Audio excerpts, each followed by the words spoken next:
Selamat malam pemirsa, kembali Anda menyaksikan Kupas Habis Jambi TV menghadirkan 6 narasumber. Ramli Tahan dari tim pemenangan CE Ratu, Idam Khalid tim pemenangan Fahrul Safril, Nasrul Yasir tim pemenangan Al Harisani, Sigit Eko Iwono Kabit Penanganan Konflik Kesbangpol Provinsi Jambi, Kompol M Teguh Kaur Pensat Subit Penmas Polda Jambi, dan tokoh agama Ustadz Sufyan Ramli. Mengupas tema malam ini, Pilkada Damai, siap menang siap kalah. Kita sambut Gubernur Kupas Habis.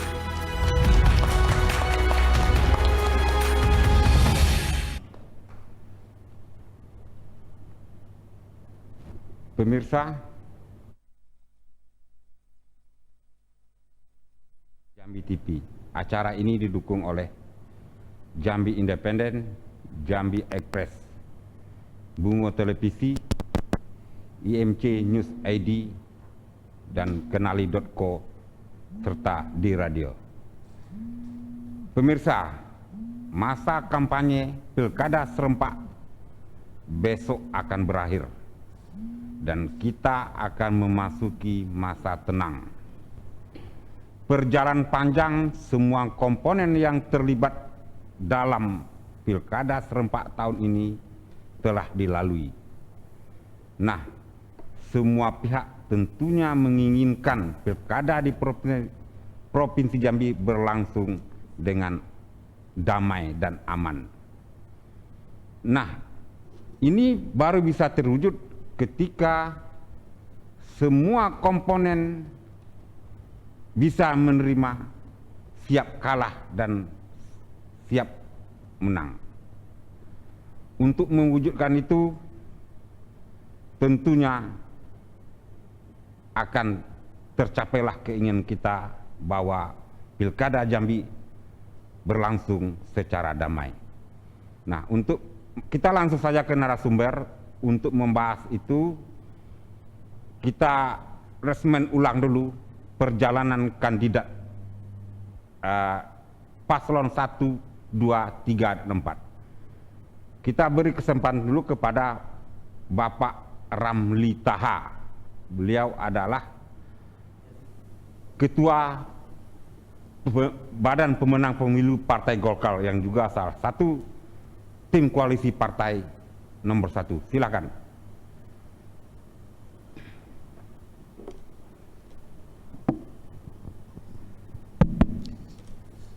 Bismillahirrahmanirrahim. Rabbi uzbika min hamazati sayatin wa uzbika rabbi ayyah durum. Rabbi israhli sadri wa yasirli amri wahlul ulmak lisani yafqahu qawli. Alhamdulillahi rabbil alamin, wassalatu wassalamu ala asrafil anbiya'i wal mursalin wa ala alihi wa ashabi rasulillahi ajmain, amma ba'du. Salam sejahtera untuk kita semua. Tentunya pada malam ini kita membahas masalah Pilkada Damai serta siap menang dan kalah.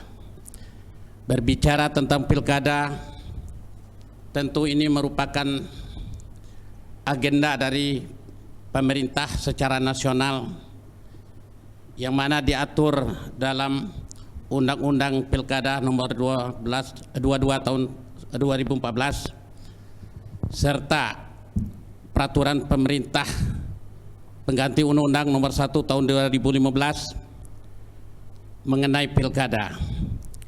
Nah, Pilkada ini merupakan agenda yang kita laksanakan selama setiap 5 tahun sekali untuk mewujudkan cita-cita demokrasi yang mana namanya pemilihan umum secara langsung itu merupakan pesta demokrasi. Yang nama pesta demokrasi artinya kita harus bergembira dan beriang, dan tidak boleh kita mempermasalahkan demokrasi itu, karena itu telah diatur oleh undang-undang.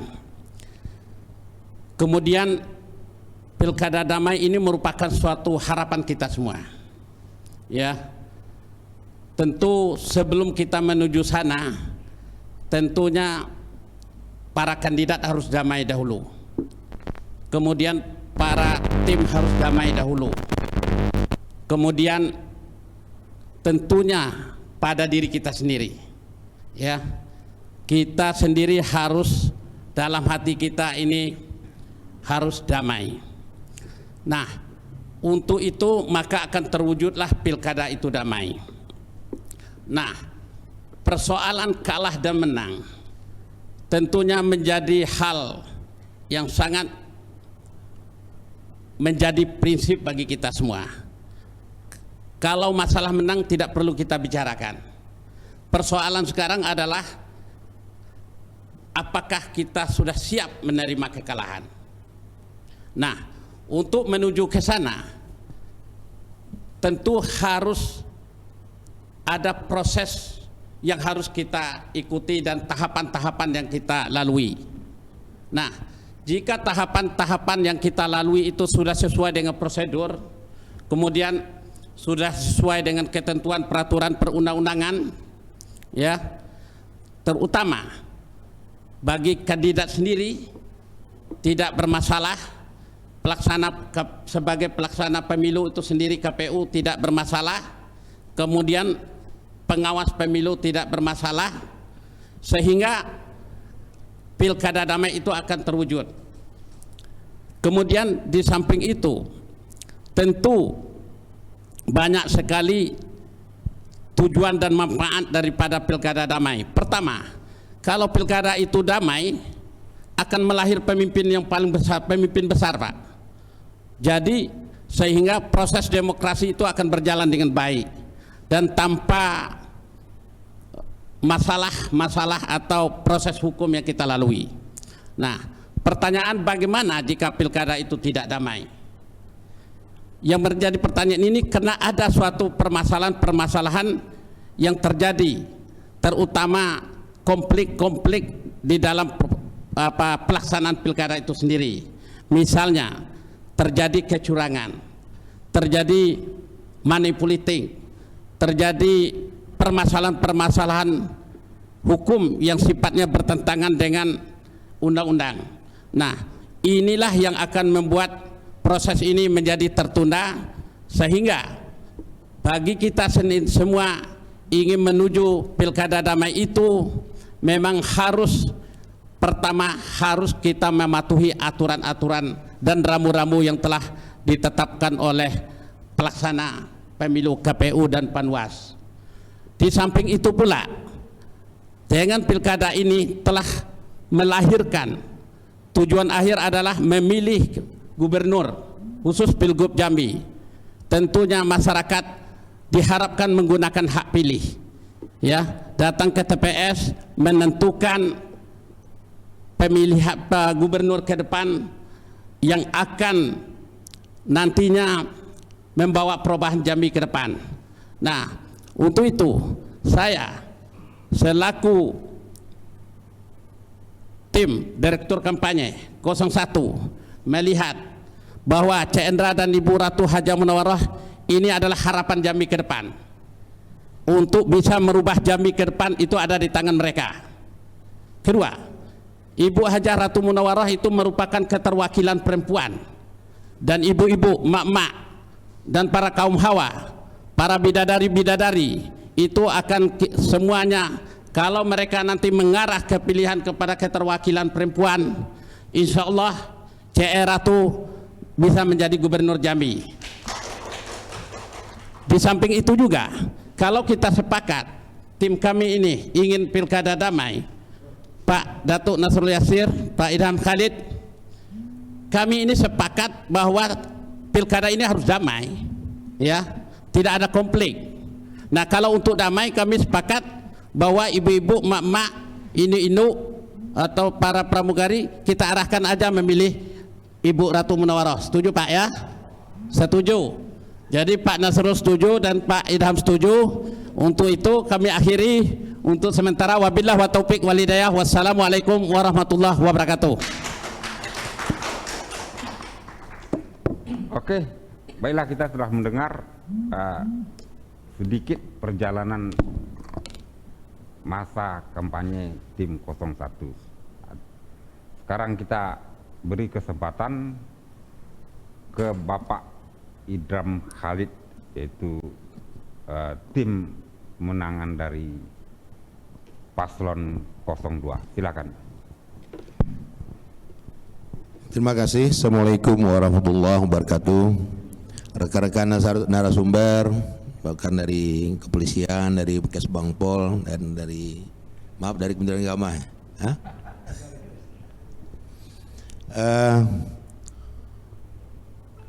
Yang pertama kita bersyukur pada Allah, kita berikan nikmat kesehatan, nikmat iman. Hari ini kita bersama-sama sehat kita di dalam menghadapi Pilkada Jambi ini. Sesuai dengan tema debat kita hari ini, sesi pertama ini kita diminta memberikan paparan tentang pengantar perjalanan politik kandidat. Saya sampaikan dulu bahwa perjalanan politik kandidat kita, Pak Haji Farori Umar MH, beliau adalah dulunya seorang hakim pengadilan tinggi agama, kemudian berkarir dimulai dari Samarinda, kemudian terus di Muara Bungo, di Bangko, dan di Kota Jambi, kemudian hakim pengadilan tinggi di Jambi, kemudian menjadi wakil kepala pengadilan tinggi di Manado, Sulawesi Utara, kemudian dilamar oleh Pak HWA menjadi calon gubernur untuk maju pada tahun 2010. Alhamdulillah menang. Pada saat itu kita nomor urut 2. Begitu juga pada pemilu tahun 2015, beliau dalam perjalanan bersama-sama dengan Pak HBA, alhamdulillah tidak pernah terjadi konflik. Itulah tipikal beliau. Beliau orang yang lurus, jujur, menjalankan amanah, menjalankan apa yang menjadi tugasnya, tidak pernah neko-neko keluar rel dan berjalan seperti biasa sampai 2015 bersepakat berpisah perahu dengan Pak HBA. Beliau bersama Zumi Zola. Pun keputusan bersama Zumi Zola itu tidak juga terlalu sulit. Bertemu di rumah Pak Yusuf Nurdin di Pondok Indah. Waktu itu Abang Mael dan Adinda Ridwan. Kemudian tidak ada perundingan yang terlalu sulit. Kemudian mereka bersepakat bersama untuk maju pada Pilgub Jambi 2015. Kembali lagi mendapat nomor urut 2, alhamdulillah, dan juga menang. Kemudian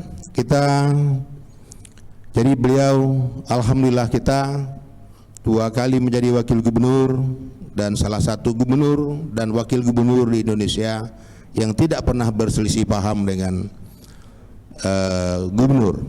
Nah, dulu kalau sebelumnya kita punya pengalaman, terutama teman-teman yang lama di Jambi dan beberapa daerah di Indonesia, selalu terjadi konflik antara gubernur dengan wakil gubernur. Kemudian itulah Pak Haji Farori Umar, lengkapnya Dr. Nur Haji Farori Umar MH, yang menamatkan pendidikan menengahnya itu di pesantren di Candung. Kemudian Pak Sapri Nursal, saya sampaikan juga nama lengkapnya Inspektur Jenderal Polisi Purnawirawan Dr. Nur Haji Sapri Nursal SKMH. Beliau adalah seorang jenderal polisi terbaik Provinsi Jambi. Beliau berkarir memulai sekolahnya di Kota Jambi, alumni SMP 7, dan sempat menjadi ketua alumni, kemudian sekarang masih ketua alumni SMA 1 Jambi, dan pernah mengumpuli rekan-rekan alumninya di Pulauan Seribu, Berihuni bersama-sama dengan biaya sendiri. Kemudian dalam perjalanan karir beliau banyak di Kalimantan pernah, di Sumatera pernah, kemudian beberapa kali juga bertugas di luar negeri. Terakhir jabatannya adalah Kapolda Sulawesi Tengah di Palu, dan beberapa hari saja sebelum beliau sertijab untuk serah terima Kapoldanya. Dan pada saat itu karena dalam dinamika politik terjadi beberapa yang pergerakannya dinamis, kami menunggu sampai detik-detik terakhir mengenai Pak Safrial untuk beliau berkenan mengundurkan diri, karena kita sudah tahu dan kita sudah berkomunikasi dengan Pak Hasto bahwa yang akan didukung adalah Bu Ratu. Dan ini katanya adalah sejarah. Ini tidak ada hubungan yang lain, tidak ada kaitannya. Ini adalah sejarah pertemanan antara Zulkifli Nurdin dengan Bang Taufik Kemas katanya. Jadi karena itu bulan Juli saya sudah tahu itu, dan kita meminta kepada Pak Safrial untuk mundur dan menjadi kader Partai Demokrat. Namun demikian beliau bersikukuh untuk tetap menjadi kader PDI Perjuangan. Kemudian kita diberi tenggat waktu oleh Partai Demokrat untuk mencari pasangan. Itulah akhirnya kita dalam posisi yang tepat, alhamdulillah pada saat yang tepat juga. Tahu-tahu Pak Sapri Nursal juga ada terima surat untuk untuk serah terima jabatan Kapolda, maka akhirnya kita melamar beliau untuk menjadi calon wakil gubernur. Itulah sejarahnya kita bersama-sama dengan Pak Irjen Sapri Nursal, bersama-sama bersatu. Bagi beliau, kapasitas beliau sebenarnya itu calon gubernur, itu kapasitas beliau gitu. Tapi karena dia tidak memandang itu, dia memandang inilah kesempatan dia. Dia tidak berpikir panjang, hanya 4 hari saja ketika surat kita kirim resmi untuk berpasangan dengan kita. Dia berpikir inilah waktu yang tepat bagi dia untuk berbakti di kampung halamannya sendiri setelah 34 tahun dia berbakti di kepolisian. Itulah kemudian kami bersama-sama mendapat dukungan dari 4 partai dan 1 partai yang belum non parlemen. Jadi kita dapat dukungan dari Gerindra, Demokrat, Partai Persatuan Pembangunan dan Hanura, serta partai non parlemen dari Gelora. Itulah sejarahnya kita bersatu bersama dan hari ini berjuang kita bersama-sama, insyaallah menuju Jambi Berkah tahun 2021-2024. Berkah bangun ekonomi rakyat dengan kreatif dan harus amanah. Terima kasih. Assalamualaikum warahmatullahi wabarakatuh. Oke, kita sudah mendengar lebih ke perjalanan sosok Farodi dan Safrial. Sekarang kita beri kesempatan kepada paslon nomor 3. Perjalanan masa kampanye dari ujung Berasap sampai Teluk apa? Bisa dilakukan. Iya, Ombak Berdebur. Terima kasih. Silakan. Terima kasih Bung Mutadi. Assalamualaikum warahmatullahi wabarakatuh. Dari sekian paslon ini, sosok Haris ini dia yang paling pendek. Tubuhnya tidak mencapai 160. Kecil, kancil. Dia seorang anak desa, sekolah di desa, SD, SMP, dan SMA, dan merantaulah ke kota Jambi. Haris adalah sosok birokrasi, sangat dari bawah sekali. Dia masuk pegawai sebagai golongan 1 dan tidak pernah meninggalkan Jambi. Dia berkecimpung, bergelut di Jambi. Jabatan yang tertinggi di kota Jambi, dia pernah menjadi lurah, sebagai lurah di Kelurahan Selamat, Kecamatan Telanepura. Dia memang sosok birokrat sejati. Mulai dari pemerintah kota, juga pendidikan juga begitu.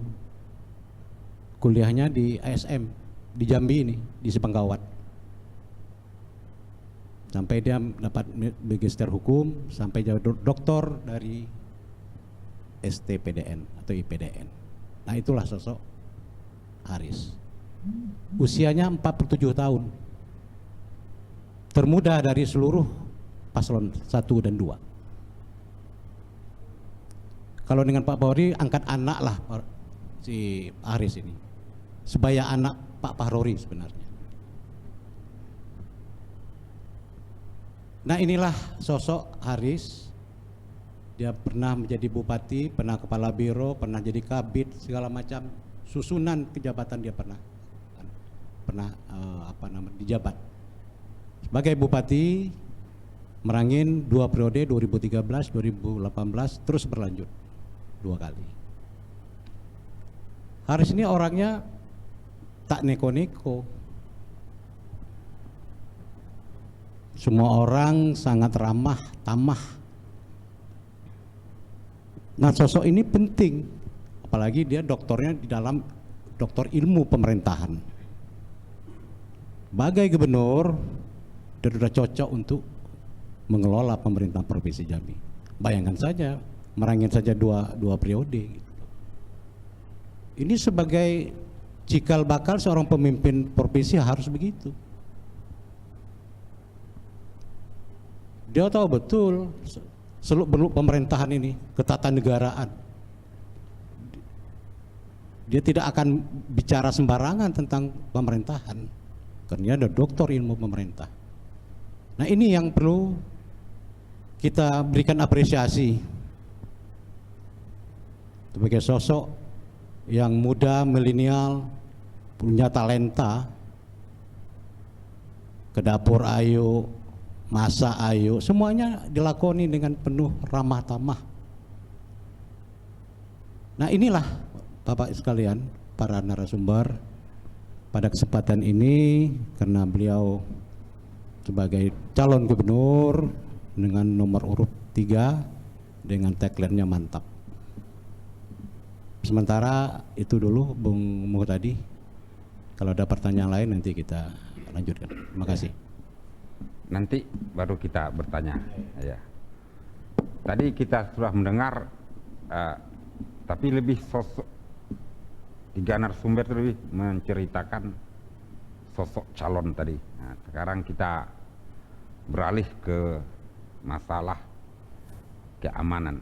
Kita beri kesempatan kepada Pak Kompol M. Teguh Kaur Pensat Subdit Penmas Polda Jambi. Bagaimana polisi sebagai penjaga atau pengawal kantip dalam perkara ini, macam mana sejauh ini perjalanan kampanye yang telah dilakukan oleh paslon, baik itu kandidat maupun timnya. Mungkin bisa diceritakan dari segi keamanan, silakan. Baik, Assalamualaikum warahmatullahi wabarakatuh. Jadi kami dari Polda Jambi, sepanjang pengetahuan kami dan pelaksanaan ini, mulai dari paslon kampanye itu berlangsung aman, Pak. Jadi tidak ada halangan dan rintangan. Telah kita mendengar tadi, jadi ketiga Bapak-bapak tadi telah memberikan dengan tulus masalah pelaksanaan keamanan ini. Jadi beliau telah merasakan aman dan akan membentuk keamanan sendiri kan dalam melaksanakan kampanye ini. Jadi kami selaku aparat juga melaksanakan dengan tenang juga, Pak. Jadi apapun yang kami laksanakan ini kami kawal, Pak. Kami kawal mulai dari debat, pendaftaran segala macam sudah kami kawal. Dan sekarang ini kami tetap mengawal juga, mengadakan pengamanan, Pak, kepada paslon-paslon ini, Pak. Jadi sudah kami awal, sudah tuh KPU juga kami kawal. Itu aja, Pak. Terima kasih. Gimana tentang nanti tentang pelaksanaan dari pemilih nanti? Gimana? Kalau sekarang oke, masa kampanye besok telah akan berakhir. Nah, pelaksanaan hari-hari itu bagaimana? Ya, tentang kesiapan dari Polda Jambi dalam pengamanan pilkada ini. Baik, terima kasih, Pak. Jadi untuk Polda Jambi itu telah menggelar, Pak. Jadi akan kami gelar para personil kami yaitu sebanyak 6.575 personil, Pak. Jadi 2/3 kekuatan Polda Jambi sebanyak 4.875 personil. Terdiri dari 1.675 personil Satgas Polda Jambi, 3.200 personil Polresta jajaran, Pak, untuk mengawal pemilu kada ini, Pak. Jadi kami siapkan. Kemudian untuk perkuatan kami ditambah lagi dari Brimob, Pak. Brimob Nusantara sebanyak 400, Pak. Jadi 4 SSK, yaitu Brimob dari Polda Sumsel sebanyak 200 dan dari Polda Aceh sebanyak 200 pula. Kemudian ditambah perkuatan dari TNI, Pak. Per TNI sebanyak 1.300, Pak. Jadi kami sudah siap, Pak, untuk mengamankan pemilu kada ini, Pak. Terima kasih, Pak. Oke, mungkin kita beralih kepada Kesbangpol. Jadi salah satu peraturan Menteri Dalam Negeri tahun 2020 nggak salah, bahwa Kesbangpol adalah di salah satu ditugaskan sebagai pengawas dari pilkada ini. Kita mau tanyakan dulu, karena sesuai dengan apa, deteksi dini dan cegah dini. Mungkin kita beri kesempatan Pak Sigit Ekoyono, silakan Pak.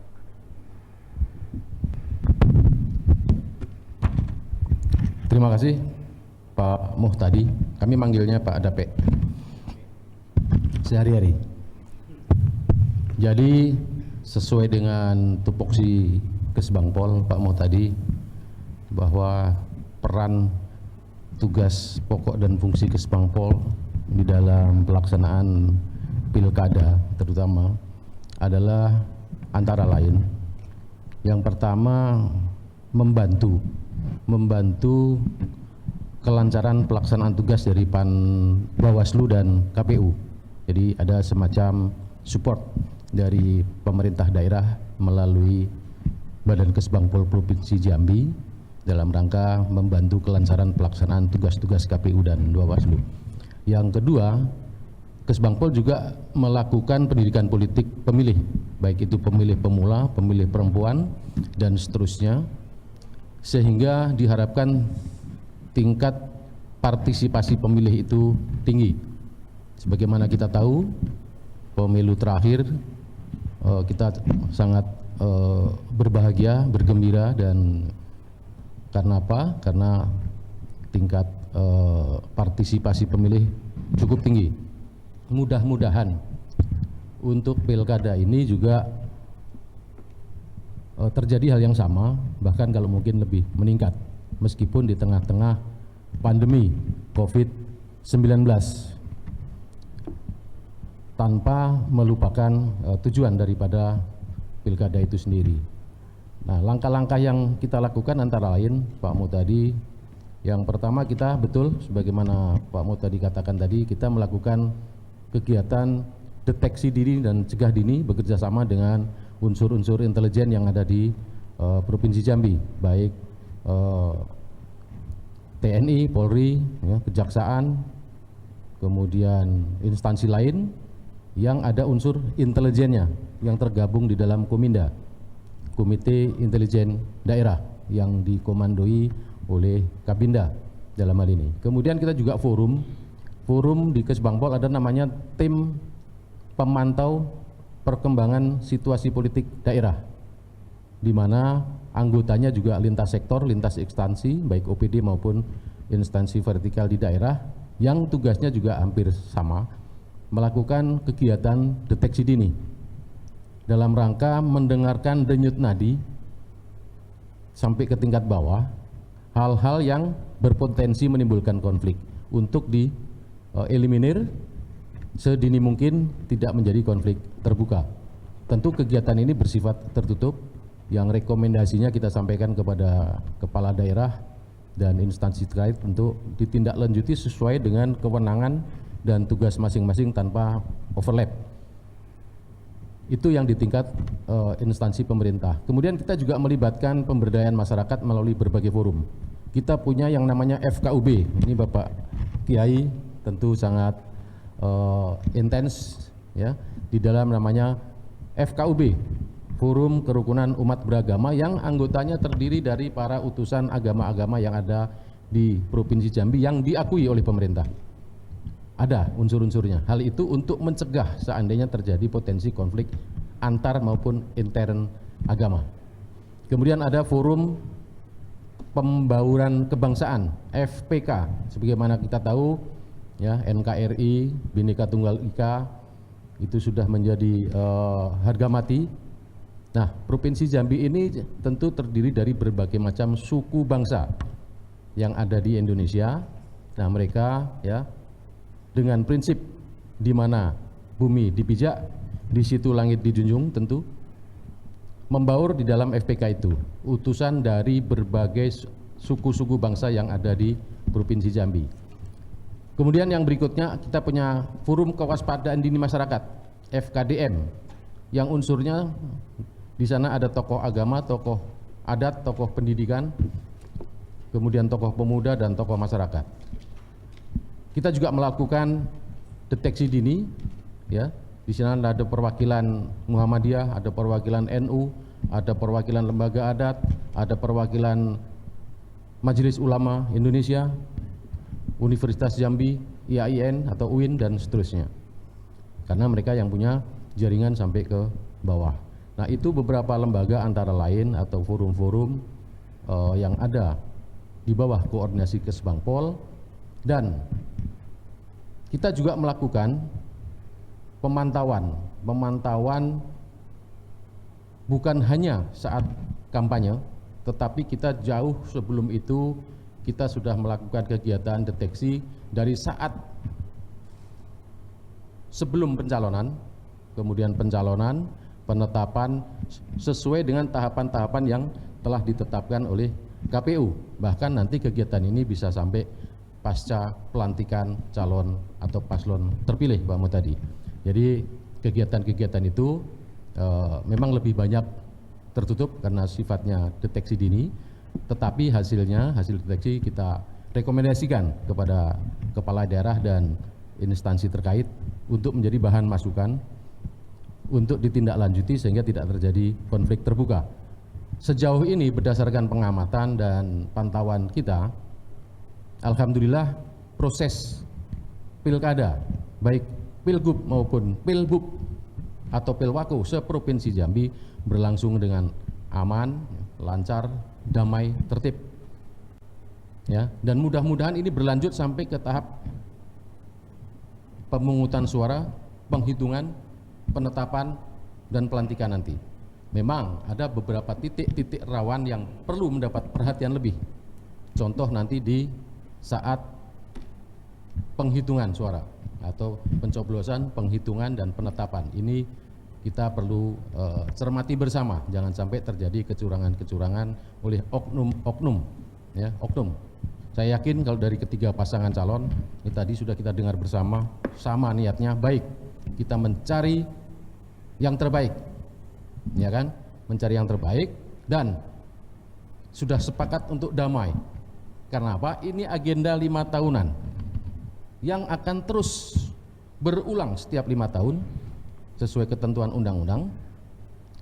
Artinya apa? Bahwa di antara kita saling kenal, ya kan? Mungkin masih ada kaitan saudara. Itu yang menguatkan Pak Muhtadi sehingga Jambi ini, ya, alhamdulillah sampai hari ini aman, damai, ya, dan semoga nanti luber jurdil demokratis sampai pelantikan. Itu harapan kami, ya, dari Kesbangpol terutama, mudah-mudahan terwujud. Mungkin itu yang dapat kami sampaikan. Terima kasih. Assalamualaikum warahmatullahi wabarakatuh. Baiklah, kita telah mendengar dari paparan dari Kesbangpol. Sampai saat ini tidak ada konflik itu. Kita beralih dulu kepada Pak Ustadz Sopyan Ramli. Kita minta penjelasan dari pilkada ini dari perspektif dari agama. Silakan. Ya, terima kasih Pak Mutadi. Assalamualaikum warahmatullahi taala wabarakatuh. Alhamdulillah wassalatu wassalamu ala Rasulillah Muhammad bin Abdullah wa ala alihi wa sahbihi wa mawalah wa la hawla wa la quwata illa billah ma ba'd. Perwakilan tim pemenangan, abang-abang saya semua, orang tua, Pak mewakili dari kepolisian dan dari Kesbangpol tadi. Saya ingin memperkaya perspektif pembahasan kita malam hari ini dan mungkin lebih sesuai dengan pertanyaan tadi dari aspek agama, ya. Pertama, saya ingin menjelaskan bahwa dalam konteks agama tidak ada jabatan yang harus dipertahankan mati-matian dengan menghalalkan segala cara atau dikejar mati-matian dengan menghalalkan segala cara. Kalau kita rujuk, mohon maaf saya membaca ayat Al-Quran.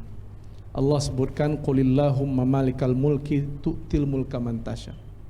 Katakanlah bahwa Allah itulah yang memiliki kekuasaan. Tu'til mulka man tasya. Dia bisa memberikan kekuasaan itu kepada siapa yang ia kehendaki. wa tu'izzu man tasya, dia memuliakan siapa yang ia kehendaki, wa tudzillu man tasya, dia juga bisa tidak memuliakan siapa yang ia kehendaki. Jadi kalau dalam konteks pilkada, ya Allah berkuasa untuk memenangkan siapa yang ia kehendaki, jadi Allah juga berkuasa untuk tidak memenangkan siapa yang ia kehendaki. Dalam konteks kompetisi mesti memang ada yang menang, ada yang kalah. Karena calon kita 3, hanya 1 yang menang nanti, 2 pasti kalah.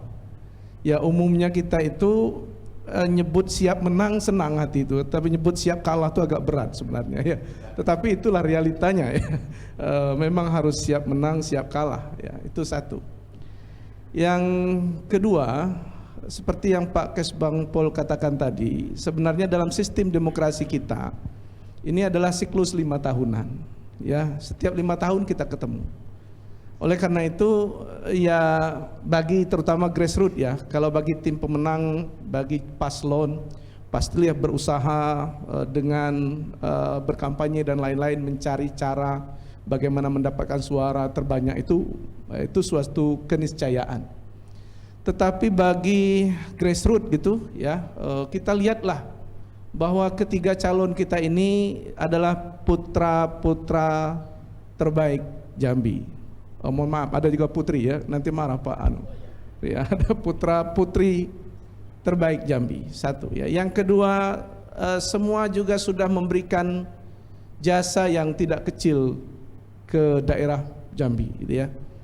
Nah, oleh karena itu menurut saya ya, tinggal kita melihat bagaimana dari perspektif hati nurani masing-masing ya, siapa yang menurut kita layak kita berikan tiket untuk mendapatkan amanah menjadi pemimpin kita itu ya. Di antara semua layak itu, semuanya layak, tidak ada yang tidak layak, semuanya layak. Tetapi siapa yang menurut kita layak kita berikan amanah, dihubungkan dengan ayat tadi, siapa yang diberikan oleh Allah Subhanahu wa taala takdirnya nanti siapa yang bakal terpilih. Yang ketiga, saya ingin melihat konteks kita Jambi. Kita Jambi ini punya tradisi luar biasa. Dalam pantunnya itu begitu perahu lewat kiambang betaut. Maksudnya ketika terjadi kompetisi seperti ini, mungkin ya umpama ya antar paslon saling sikut segala macam. Tapi nanti ketika sudah selesailah sudah. Ya Pak Ramli dengan Bang Idham ya bergurau seperti biasa juga gitu ya, tidak ada perubahan. Kadang-kadang kita ini yang panas itu di bawah, itu yang harus hati-hati. Grassroots itu yang panas gitu, antara tetangga dengan tetangga tidak berteguran gitu, antara RT ini dengan RT ini perang gitu. Sementara kita lihat bagaimana abang-abang kita di samping bergurau-gurau biasa saja sebenarnya ya. Oleh karena itu saya ingatkan kepada ya terutama grassroots masyarakat Jambi secara umum, pilihan kita itu ada di bilik suara. Nanti siapapun yang menang itulah pemimpin kita. Kalau saya ingin flashback lah sedikit, ketika 2015 saya itu milihnya Bang HBA, yang menang Zumi Zola lah gubernur saya, kan tidak mungkin saya pindah dari Jambi gara-gara HBA kalah umpamanya. Nah begitulah kita harapkan nanti siapapun yang menang di antara calon 3 ini, itulah gubernur kita. Jadi dalam kita memahami perspektif seperti ini, saya kira mudah-mudahan insya Allah pilkada di Jambi ini bisa berjalan aman, damai dan luber seperti tadi. Yang terakhir saya ingin mengingatkan kita jangan lupa berdoa. Pertama, doa itu adalah kekuatan yang luar biasa.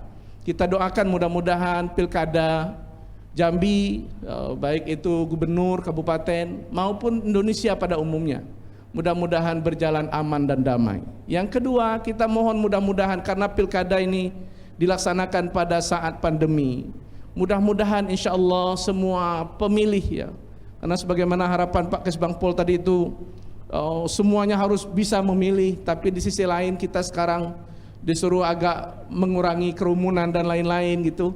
Maka kita berdoa mudah-mudahan insya Allah ya pilkada ini diselamatkan, yang memilih, yang panitia, yang petugas pemungutan suara dan lain-lain, mudah-mudahan diberikan kesehatan oleh Allah Subhanahu wa taala, sehingga mudah-mudahan kita bisa nanti setelah pilkada ya berjalan damai, kemudian mudah-mudahan Covid-19 berakhir. Itulah mungkin puncak dari keinginan dan doa kita bersama. Itu untuk sementara Bang Muhtadi, terima kasih. Baiklah, kita telah mendengar sesuai dengan kapasitas masing-masing. Untuk selanjutnya kita akan memasuki fakta di lapangan. Saya akan kembali setelah pesan-pesan berikut ini.